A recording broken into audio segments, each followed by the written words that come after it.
하나님 말씀은 사무엘하 15장 13절 말씀부터 23절 말씀이 되겠습니다.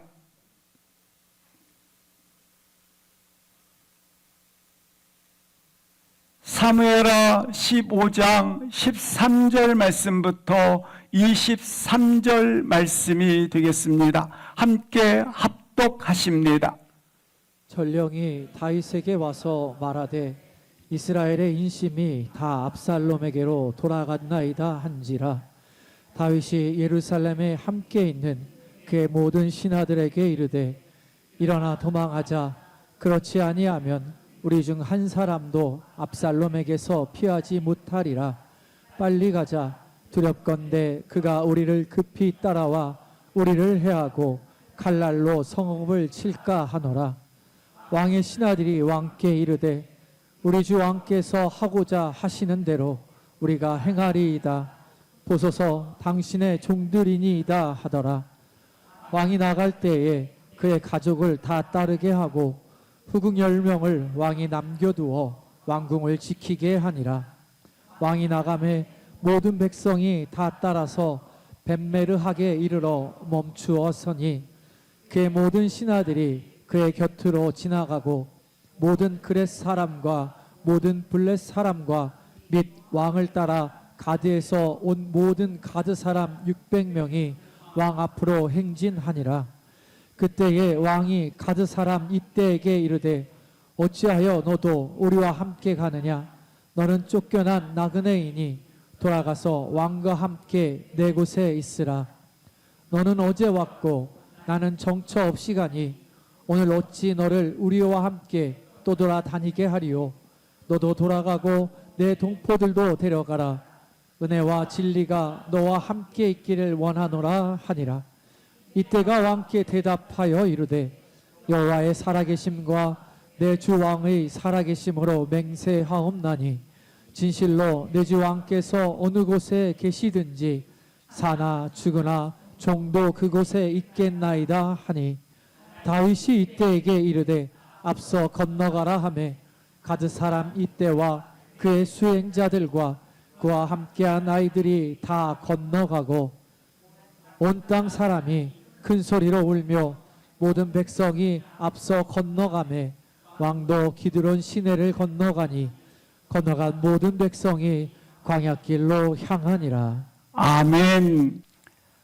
우리가 인생을 살아가면서 끝까지 복 있는 사람이다라고 하는 이 한 줄이 기록되기를 원합니다. 사랑하는 여러분, 끝까지 좋아야 해요. 끝까지 겸손해야 해요. 끝까지 하나님을 의지하고 끝까지 하나님 편에서 사랑과 충성을 지켜야 합니다. 왜냐하면 마지막이 우리의 삶의 평가를 결정하기 때문입니다.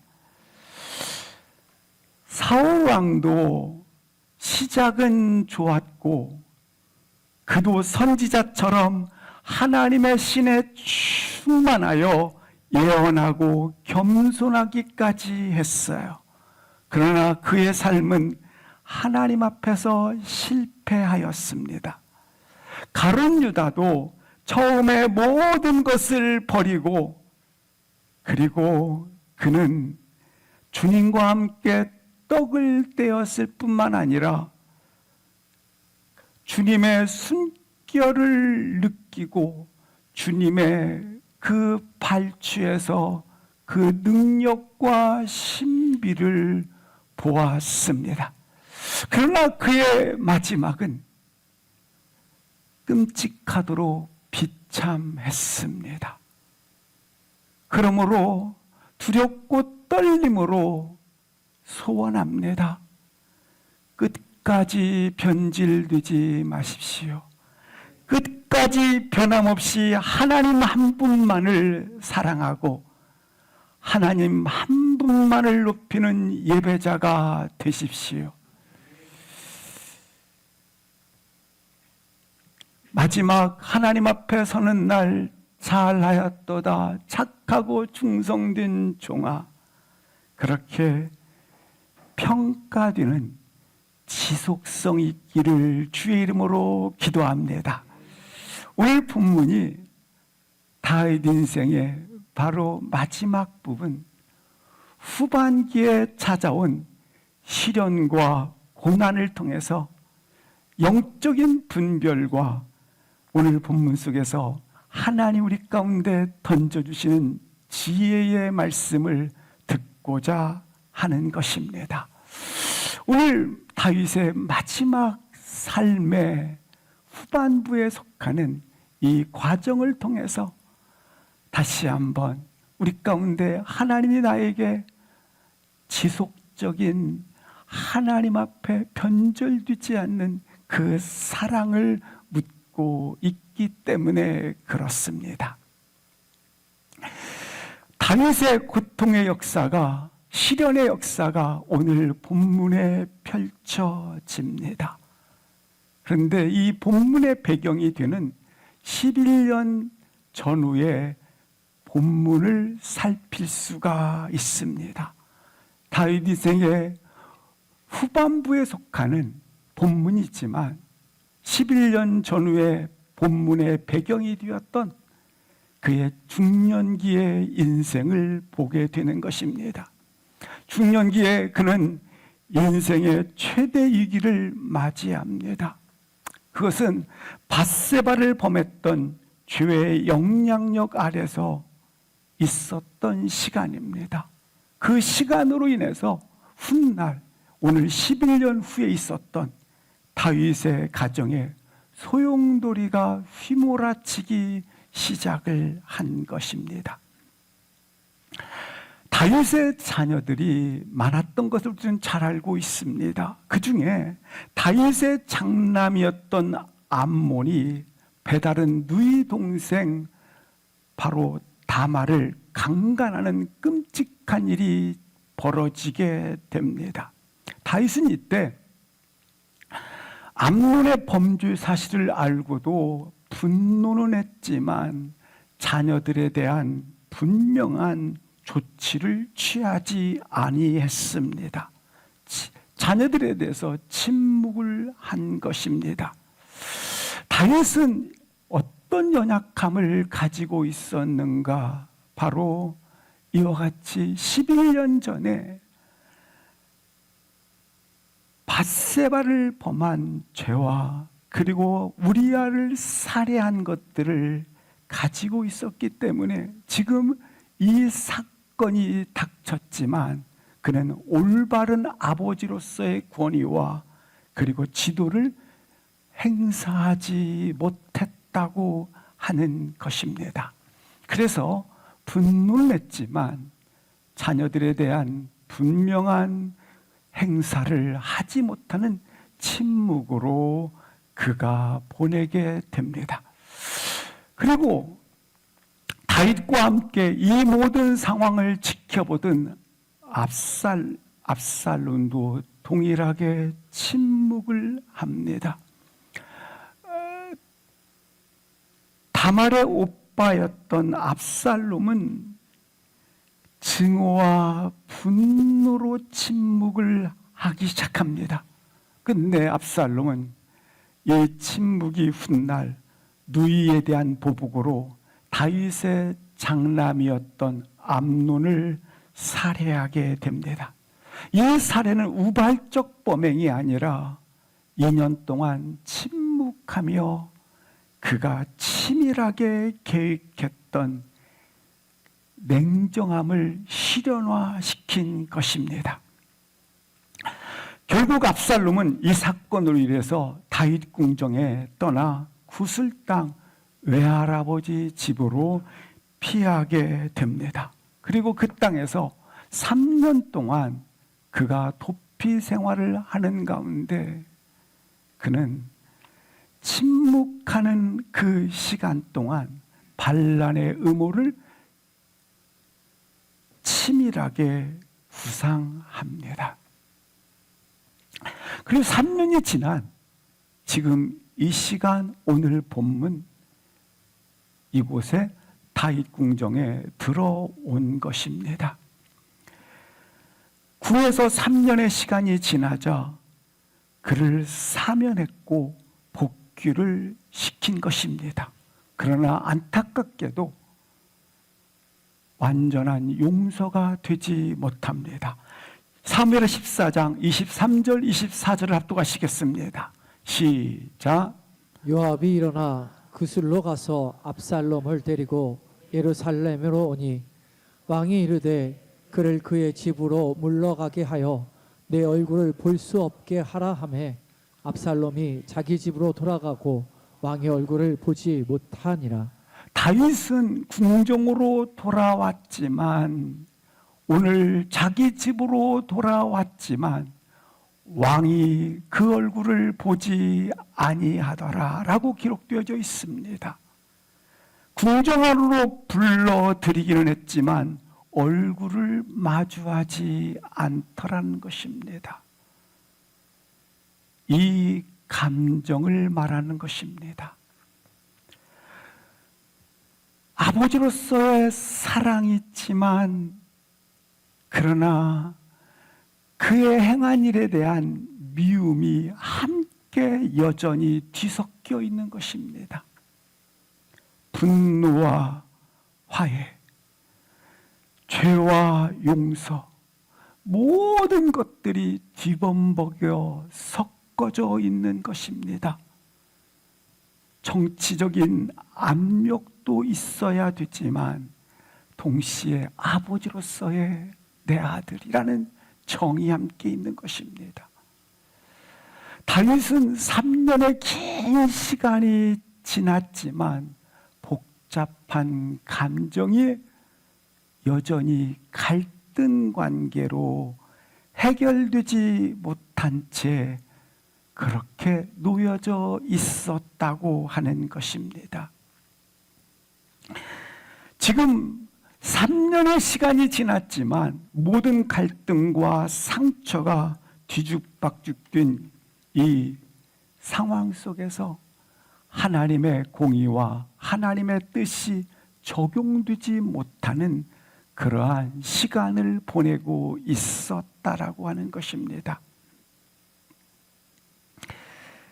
사랑하는 성도 여러분, 다윗과 압살롬의 문제와 상처가 시간이 지난다고 결코 해결되지 않습니다.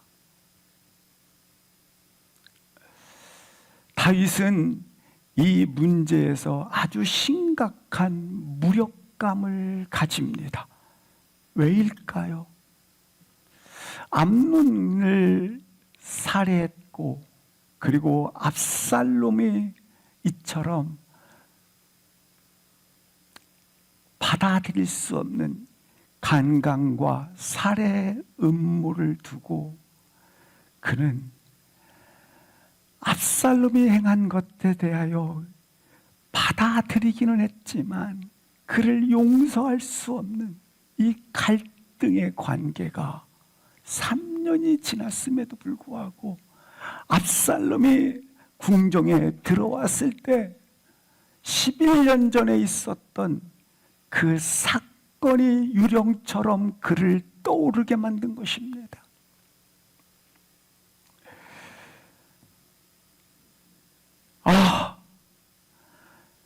자신의 죄가, 자신의 연약함이 그대로 죄의 세습으로 아들에게 나타났구나.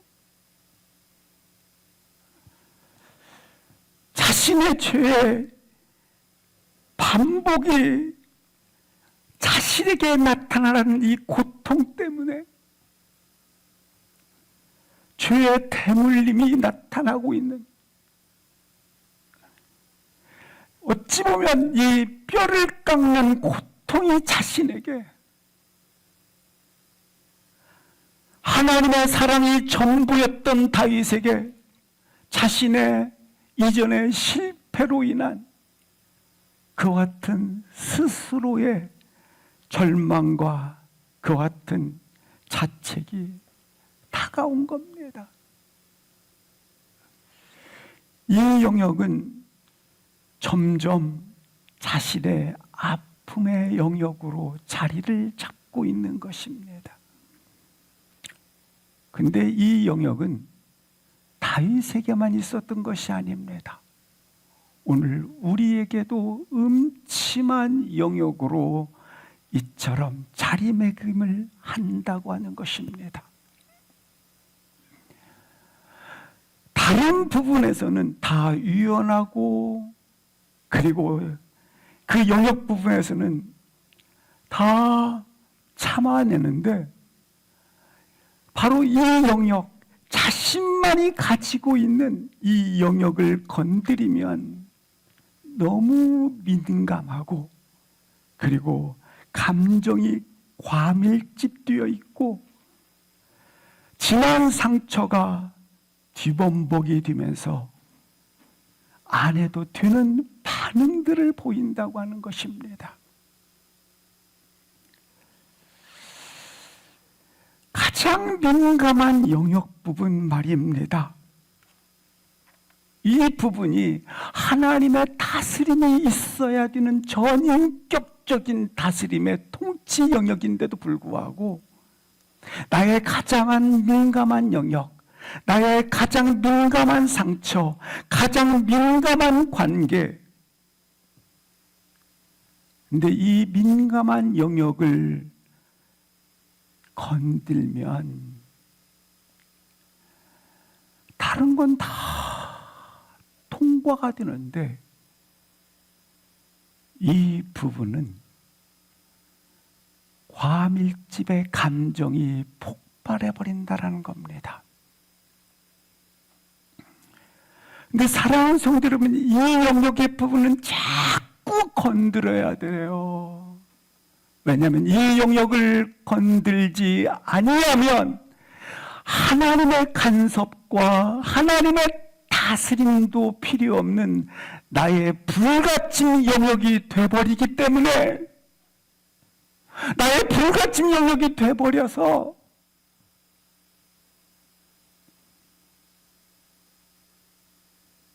그래서 자꾸 이 부분은 절대 건드리면 안 돼.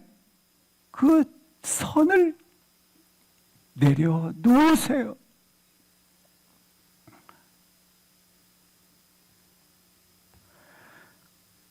다윗에게 이 아픔은 너무나 큰 영역이었지만, 오늘 가정사에 더 비참한 비극들이 찾아옵니다.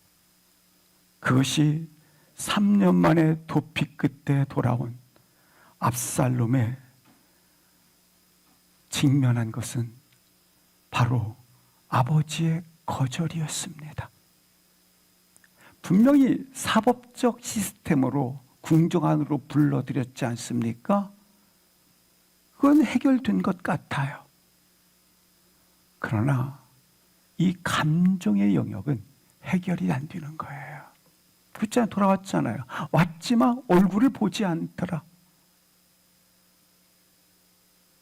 표면적인 용서는 되었지만, 그러나 얼굴을 보지 못했더라.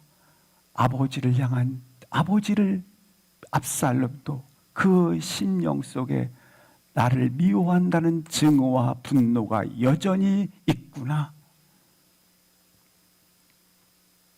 그래서 결국 인류 역사에 손꼽을 정도로 잔인한 폐륜이 오늘 본문에서 저질러지고 있는 것입니다.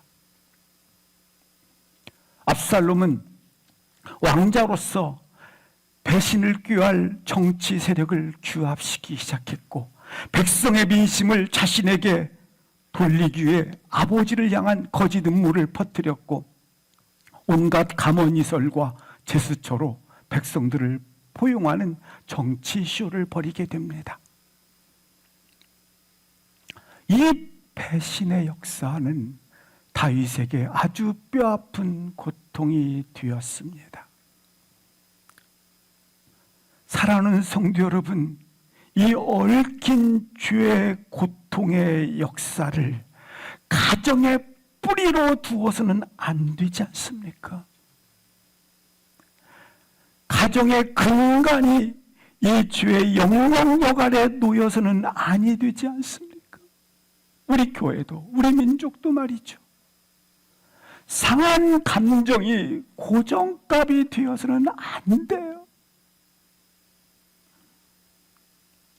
그래, 내가 이 문제를 해결하기 위해서 결단하겠다. 내가 속히 해결해야지. 내가 위험한 승부수를 띄워서라도 이 문제를 좌시하지 않겠다. 결단하겠다. 이게 인간의 방식이에요. 오류의 방식이에요. 내가 해보겠다. 인생의 문제는 그렇게 쉽게 해결되는 게 아니에요. 세월이 간다고 풀리는 것도 아니에요. 오히려 인생은 인생의 세월이 갈수록 상처도 쌓이고 문제도 쌓이고, 저와의 관계에서도 그래요. 세월이 가면 갈수록 저 문제인데 저거 다 상처도 쌓이고 문제도 쌓이고 갈등도 쌓이고. 그런데 이 민감한 영역 부부의 불가침의 영역들을 스스로 만들어 놔요. 민감한 아픔, 민감한 관계, 이것들이 우리를 더 좌절시킨다라는 겁니다. 그래서 어떻게 이 문제를 해결했는가, 다윗이. 오늘 다시 한번 우리 영혼이 하나님 앞에서 우리 문제를 자꾸 고백되어야 해요. 자꾸 노출시켜야 해요. 주님의 보좌 앞에서 우리 영혼을 토설시켜야 돼요. 우리의 상처, 죄로 인한 결과, 고통스러운 기억, 깨어진 관계, 반복되는 갈등, 낮은 자존감, 그냥 감당할 수 없이 커지는 복잡한 감정의 쓴뿌리, 이것들은 결코 내가 결단한다고, 내가 좌시하지 않겠다고 승부수를 띄운다고 해결되는 것이 아니에요. 이들 중 분명히 일부는 당장 해결이 안 됩니다. 이들 중 일부는 분명히 끈질기게 반복으로 나에게 찾아옵니다. 그래서 나의 인생과 함께 계속 이 문제를 안고 가기도 합니다. 당장 해결되는 것이 아닐 수 있어요. 또한 이미 지난 일 가운데 얼룩진 물체처럼 나를 그렇게 얼룩져 놓은 것들이 있을 것입니다. 그때 어떻게 하시겠어요? 침묵하거나 도망치지 마세요.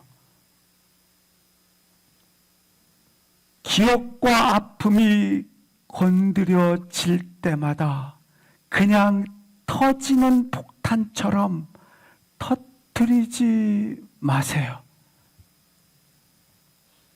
주님 발 앞에 끈질기게 서세요. 하나님 앞에 끈질기게 하나님의 개입이 있기를 사모하세요.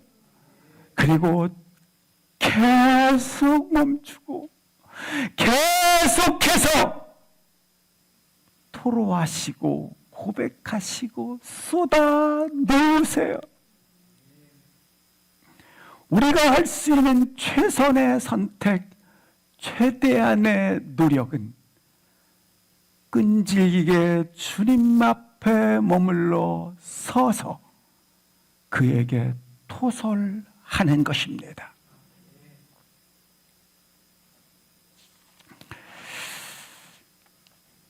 그렇게 영적인 넘어짐이 없이 승리해 가시기를 주의 이름으로 기도합니다. 다윗은 광야로 나아갑니다. 이 말은 광야를 받아들였다고 하는 것입니다. 정치적인 대사가 이제 압살롬에게 기우는 것을 본 다윗은 아들과 싸우는 것을 선택하지 않습니다. 소수의 신복과 그리고 600명의 용사를 데리고 피난길에 오릅니다. 다윗은 자신을 반역하는 압살롬에 맞서서 자신의 위치를 고수하지 않았어요. 도덕적 연약함 때문에가 아니라 영적 강인함으로 그가 오늘 광야를 받아들였다고 하는 것입니다. 그는 하나님 앞에 울며 광야를 향해 걸어 나갔어요. 이것이 오늘 본문의 다윗 인생의 두 번째 광야를 받아들이는 것입니다. 인생의 절체절명의 위기 상황이었습니다. 하지만 그는 이 시련 속에서 결코 곤두박치는 절망에 빠지지 않습니다. 다윗이 이와 같은 절체절명의 위기 속에서, 상황 속에서 무너지지 않았던 그의 영혼의 내력, 내면 속에, 그 영혼 속에 흔들리지 않게 하였던 것은, 가능하게 하였던 것은 바로 영혼의 겸손이었어요. 영혼을 가장 높은 곳으로 끌어올리고 하나님의 존재 앞에서 머무는 시간을 가졌다는 데 있어요. 사랑하는 성도 여러분, 나의 영혼을 하나님의 존재 앞에 최대한 대로 끌어올려서서 그 존재 앞에 머무는 시간,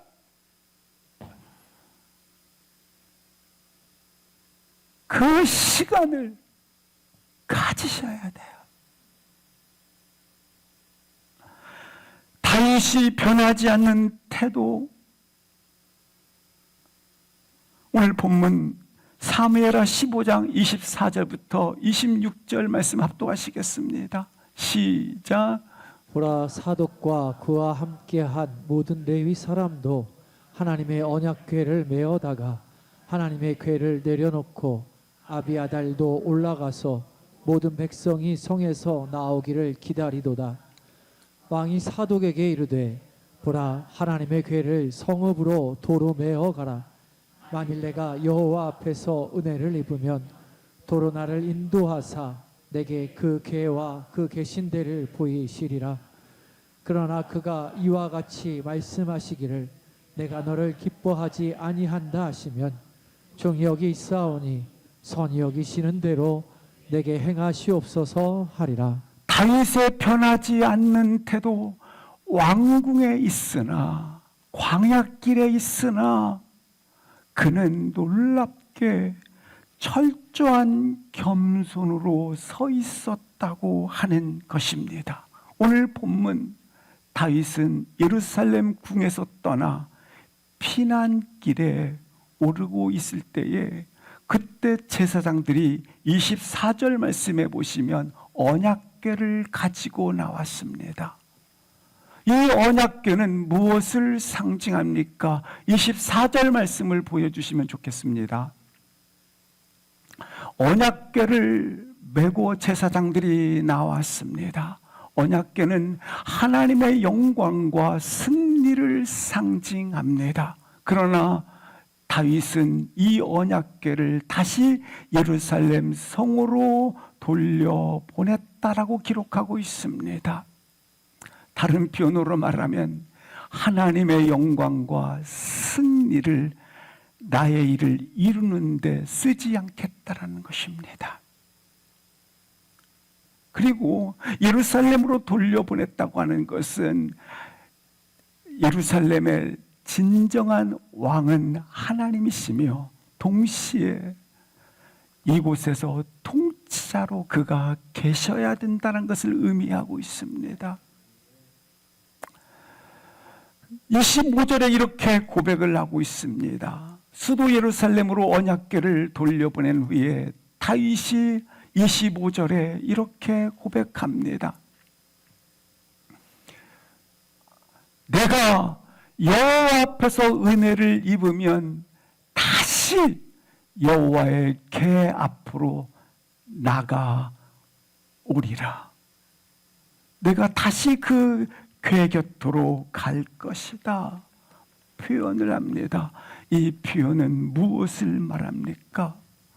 막강한 권력과 또한 견고한 왕권 위에서 내려온 그 자리를 내가 어떻게든 고수하고 어떻게든 바둥바둥해서도 그 왕권의 자리를 내가 차지하고, 그리고 내가 지금 이와 같은 자리를 끝까지 고수하겠다라는 것이 아닙니다. 이스라엘의 진정한 왕이신 하나님께서 누구도 그가 왕으로 삼으신다면 내가 앉을 수 있는 그 자리가 될 수 있습니다.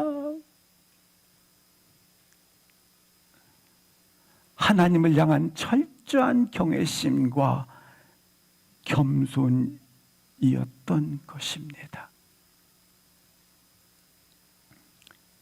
결국 다윗은 이 외로운 피난길에서 자신의 충실한 추종자와 언약궤를 예루살렘으로 돌려보내게 됩니다. 그리고 사무엘하 16장 5절 말씀을 보시겠습니다. 이 반말씀 보면 다윗이 어떻게 합니까? 압살롬의 반역으로 인해서 그가 피난길에 오를 때에 예루살렘에서 요단강을 건너는 그 목전에 누가 나옵니까? 시므이가 나오는데, 시므이는 누구냐? 사울 왕의 친족이었기 때문에 그는 우리 사울 왕가를 멸망시킨 자가 다윗이다라고 생각하고 한을 품고 있었습니다. 한을 품고 있다가 다윗이 그 길을 지나가자 거기에 나와서 이렇게 얘기하는 겁니다. 6절 보시겠습니다. 6절에 보시면 돌을 던지며 이렇게 외치는 것입니다. 7절 말씀을 보시겠습니다. 저주하며 피를 흘린 자여, 사악한 자여, 가거라 가거라. 말할 수 없는 저주와 욕설을 퍼붓습니다.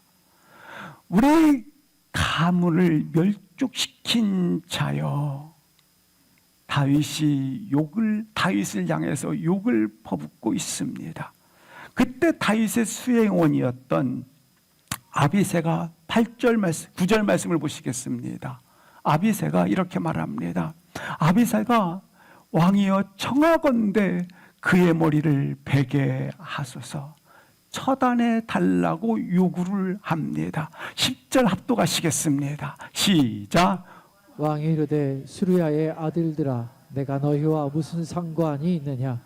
그가 저주하는 것은 여호와께서 그에게 다윗을 저주하라 하심이니 내가 어찌 그리하였느냐 할 자가 누구겠느냐 하고, 내가 어찌 그리할 수 있느냐 하며 아비새의 복수를 막아서고, 그리고 감사하게 관용과 사랑과 용서를 베풀게 됩니다.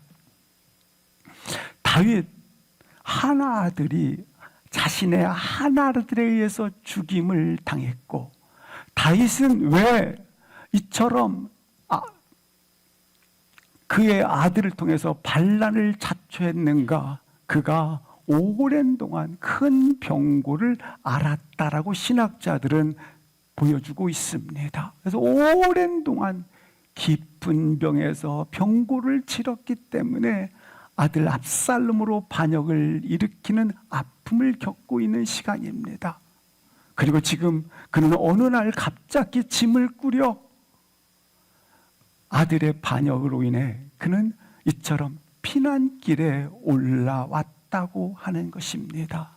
이처럼 비참한 사람이 또 있겠습니까? 자 보세요. 아들이 죽었지, 아들이 반란을 일으켰지, 그리고 동시에 이처럼 저주에 저주를 퍼붓지.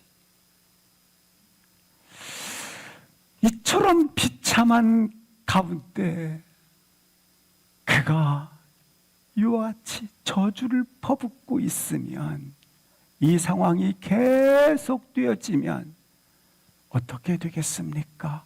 더 외롭고 더 고독하고 더 고립되고 지독한 사람으로, 그를 강팍한 사람으로, 냉혈의 사람으로 만들 수밖에 없지 않습니까?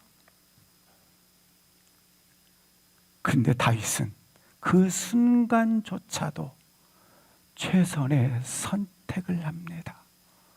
아니라. 그는 아니라. 내가 어찌 그럴 수 있느냐? 우리 인생도 이와 같은 사실이 내 심령 안에서 끌어나올 때가 있어야 돼요. 결정할 때가 있다라는 거예요. 이것은 아주 중대한 전환이 되기 때문에 그렇습니다. 우리가 다른 사람으로부터 이해받고 이해하고 공감받고 공감하고, 다른 사람의 상처와 처지를 이해하고 이해하는 한이 있다 할지라도 여기에 머물러 있으면 절대로 최선의 선택을 할 수가 없어요. 그냥 그 수준에 머물러 있는 것이죠.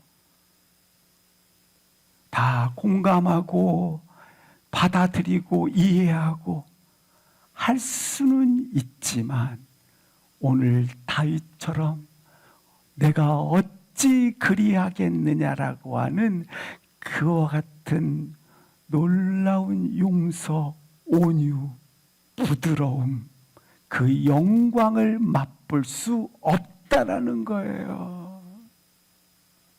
저 사람이 저럴 수밖에 없었어, 거기까지 다 이해하고 그럴 수밖에 없었네 라고 할 수 있지만, 그러나 이런 저주까지 퍼부었을 때 그를 용서하고 그를 이처럼 온유함으로 대할 수 있는 영광은 반드시 당신 속에 최선의 선택이 되기를 주의 이름으로 기도합니다.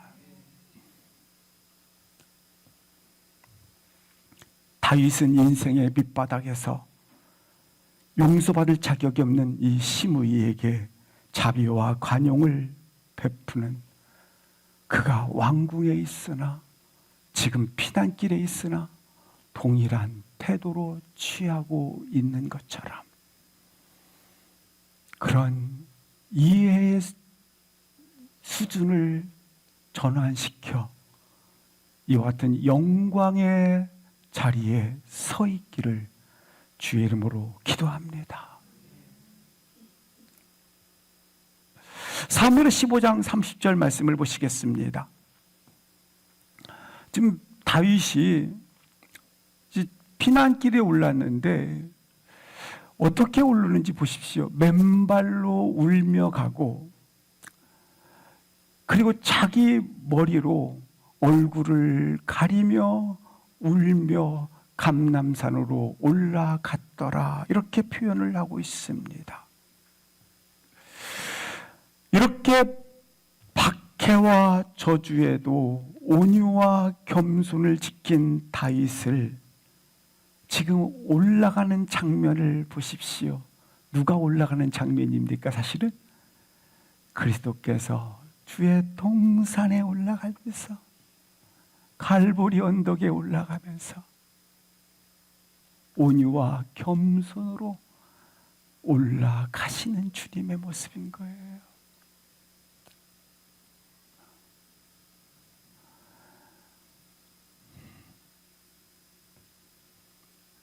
다윗처럼 이 놀라운 태도를 견지할 수 있는 주님의 예표가 우리 가운데 다시 한번 회복되어지를 주님으로 기도합니다.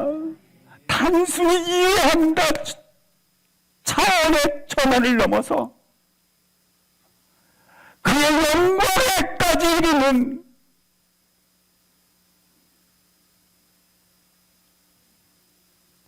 이 영혼의 힘은 어디서 나온 것입니까?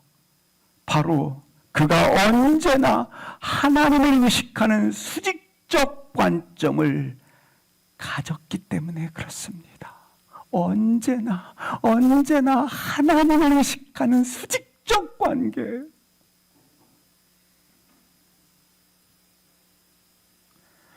여러분,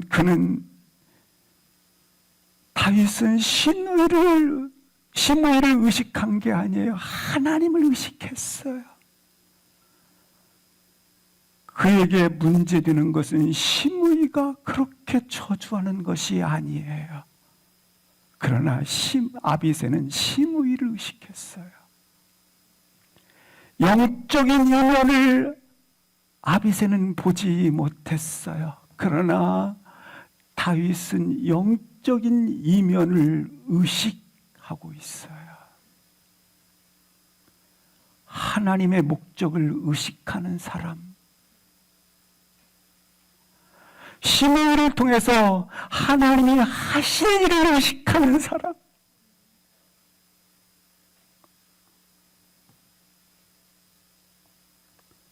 무고한 저주가 쏟아지고 돌멩이와 티끌들이 그의 얼굴을 향해 모욕적으로 다가오는데 그 순간 모든 참담함 속에서도 가장 깊은 순종을 드린 사람. 우리 주님 보세요. 다가왔잖아요. 그러나 하나님 앞에 가장 깊은 순종을 드렸던 그것처럼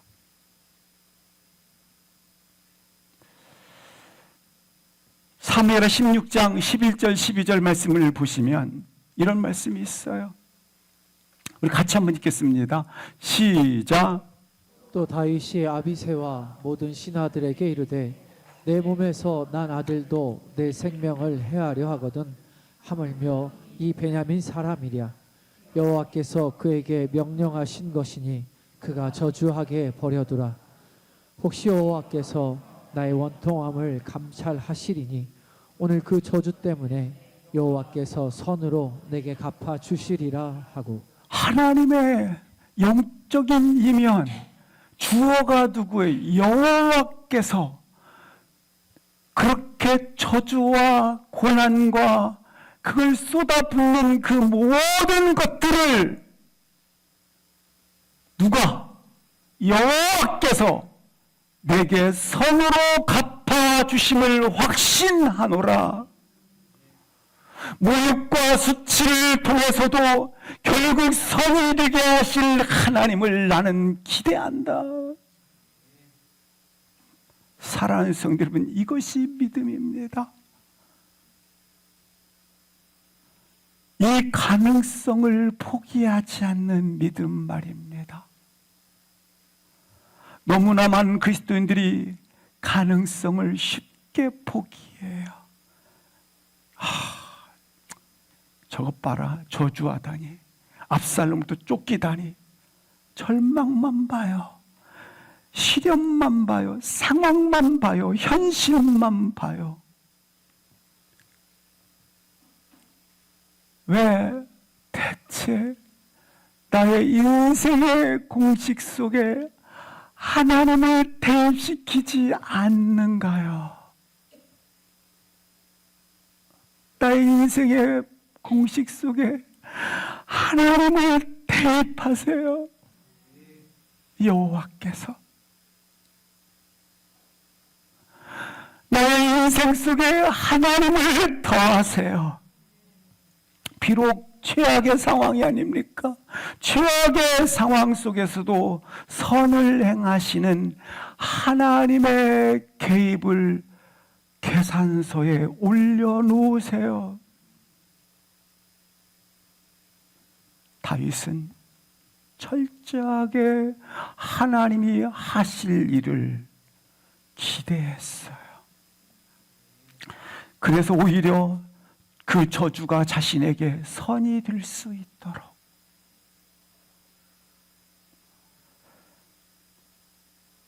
내가 왕의 자리에 있든지 주방방의 피난길에 있든지 변함없는 태도 한 가지, 나는 언제나 하나님을 의식하는 수직적 시선으로 내 인생을 공식으로 소유하겠다.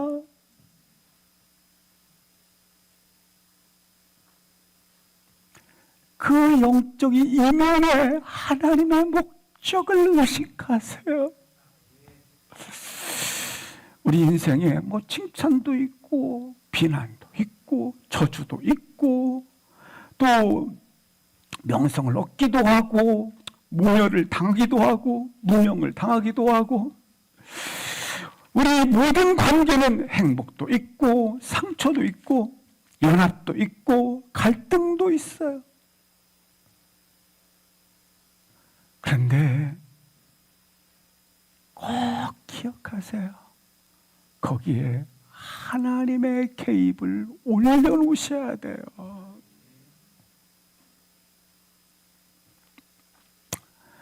왜 자꾸 나의 나이, 나의 통장 잔고, 초라한 인생의 숫자들, 초라한 통계들, 그것만 붙잡고 의지하고 믿고 사나요?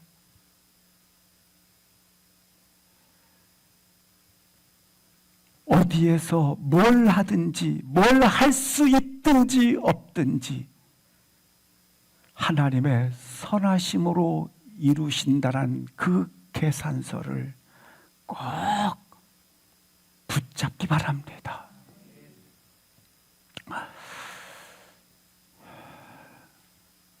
하나님을 나의 인생에 더할 수 있기를 기도합니다. 우리 인생은 말이죠, 자극이 오게 돼 있어요. 그러면 자극에 따라서 반응을 하지 않습니까? 이 자극과 반응 사이에는 공간이 하나 있어요. 공간. 이 공간 안에 무엇을 두어야 하는가? 믿음을 두어야 돼요. 하나님께서 일하심을 두어야 돼요. 이것은 나의 믿음의 선택으로 되어지는 거예요. 따라서 이것은 자유의지로 주어진 거예요. 내가 선택하는. 하나님께서 하실 일을 주목하고 하나님께서 하실 일들을 기대하는 믿음의 시선을 이 공간 안에 두어야 하는 거예요. 근데 다 이렇게 해요. 그리스도인들이 살아가면서 자극과 반응 사이에 이 공간을 남겨두지 않아요. 그냥 자극 주면 바로 즉각적으로 연쇄적으로 반응해요. 아주 반사적이에요. 반사적. 딱 오면, 자극이 오면 믿음으로 하나님께서 이렇게 역사하시지 하고 반응이 나가야 되는데, 반응 오면, 자극 오면 뭐라고? 큰일 났네? 이렇게 반응을 해요. 이렇게 믿음의 공간이 작동할 시간이 없어. 이게 여호와께서 선으로 작동할 시간이 공간이 있어야 되는데 이게 작동할 시간이 없어. 이게 내가 그냥. 근데 다윗 보세요. 이와 같이 압살롬으로부터, 그리고 이와 같은 가정사에 몰아친, 휘몰아친 이 과정, 그리고 고통, 그리고 심의에 이와 같은 저주. 근데 바로 반응하지 않고 어떻게 반응했어요? 여호와께서 선으로 이 공간을 여호와께서 선으로 움직이도록 주목한 거예요. 근데 대부분 즉각적 반응을 해요. 즉각적, 반사적, 연쇄적. 그러다 보니까 상황에 따라서 좌절하고 낙심하고 불평하고 원망하고, 특별히 내가 불가침으로 놓았던 영역들을 건들면, 그 상처를 건들면, 내 자존심을 건들면, 내 아픔을 건들면, 그 감정을 건들면 바로 반응이 나타나요. 근데 이것들은 다 다양하게 나타나지만 대부분 복수, 원망, 침체, 책임 전가, 절망, 감정의 반응들은 대부분 이런 것들로, 우울함들로, 고립감들로 나타난다란 말입니다.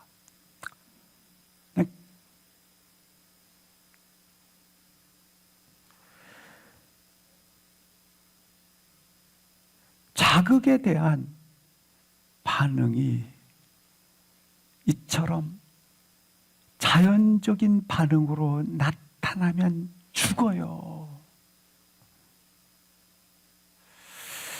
연쇄 반응으로 나타나면 안 돼요. 영혼 내 자극과 반응 사이의 이 공간을 오늘 여호와의 선으로 확보하시기를 바랍니다. 믿음의 시선으로 확보하셔야 됩니다.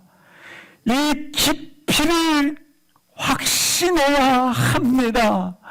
놀랍게 가장 주의 전능자의 보좌 앞에 끌어올리는, 그 보좌 앞에 머무는 믿음의 시선으로 그 공간을 내어드려야 합니다.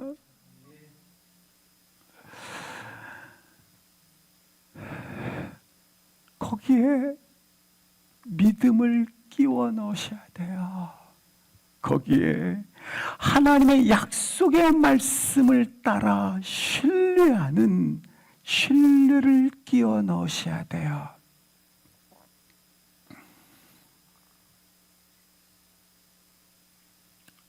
그럴 때 오늘 여호와께서 선으로 갚아 주신 역사를, 영광을 맛보게 될 것입니다.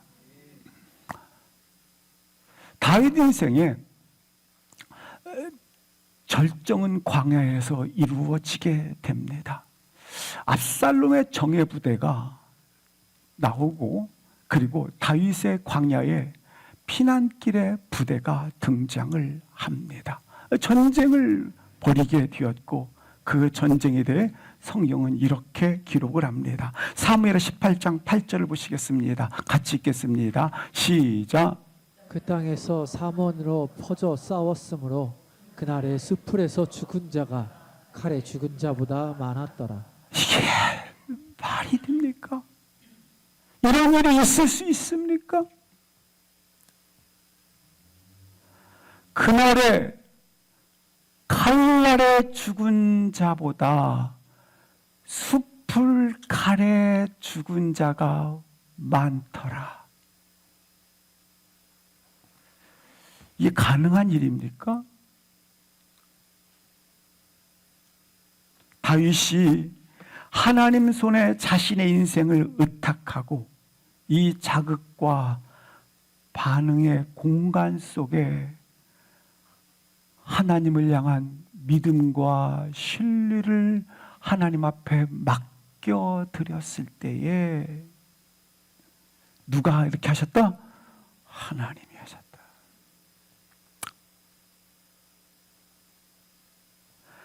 하나님만이 하실 수 있는 그 일을 행하셨다라는 것이에요. 우리가 다윗의 삶을 통해 얻은 가장 큰 소망이 있다면 다윗의 이 비참한 상황마저도 뼈아픈 고통과 시련조차도 하나님 앞에 서 있는 한 언제나 다시 비상할 것입니다. 언제나 다시 독수리 날개치며 날아오를 것입니다. 비록 다윗의 여정, 인생의 여정 속에 실패처럼 보였던 삶들의 자국들이 있습니다. 넘어짐도 있습니다. 그러나 결론적으로 그는 하나님 앞에서 오고 가는 모든 세대의 기준이 된다 하십니다. 그는 어떤 기준의 삶을 살았는가? 사무엘하 22장 2절을 합독하시겠습니다. 시작. 요시아가 여호와 보기에 정직히 행하여 그의 조상 다윗의 모든 길로 행하고 좌우로 치우치지 아니하였더라. 2절에 됐어요. 다윗의 모든 길로 행하고, 그러니까 다윗의 하나님 마음에 합한 자로 살았던 것에 이 다윗의 사무엘상부터 열왕기 하까지 반복적인 표현이 하나 있습니다. 그것은 다윗의 길로 행하였는가 행하지 아니하였는가입니다. 다윗의 생애는 다음 세대의 예정표가 되었고 기준이 되었습니다. 그의 삶의 지침 따라서, 다윗의 행렬에 따라서 그렇게 하나님 마음에 합한 자다, 합하지 않은 자다, 그렇게 이정표가 되어져 있습니다. 오늘 우리 삶이 다윗의 행렬에 동참된 자로서 하나님의 기준이 되어지기를 주의 이름으로 기도합니다. 다윗이 기준이 되었던 것처럼 다윗의 행렬을 따라 서 있는 그의 후손으로서 나의 삶이 그렇게 기준이 되는, 사랑하는 성도 여러분, 이 시대에 다윗의 길을 보여주는 믿음의 행렬에 참여자로 서 있기를 축복합니다. 다윗의 길을 보여주는 믿음의 세대에 일어날지어다. 주님의 뜻을 보여주는 하나님의 교회, 다음 세대 가운데 마땅히 이 길로 가야만 한다고 외치는, 이 길을 가야 된다고 그렇게 선포하는, 외칠 수 있는 믿음의 세대, 거룩한 하나님의 교회로 그렇게 걸어가시기를 주의 이름으로 축복합니다. 우리 함께 일어나셔서 합심하여 통성으로 기도하십니다.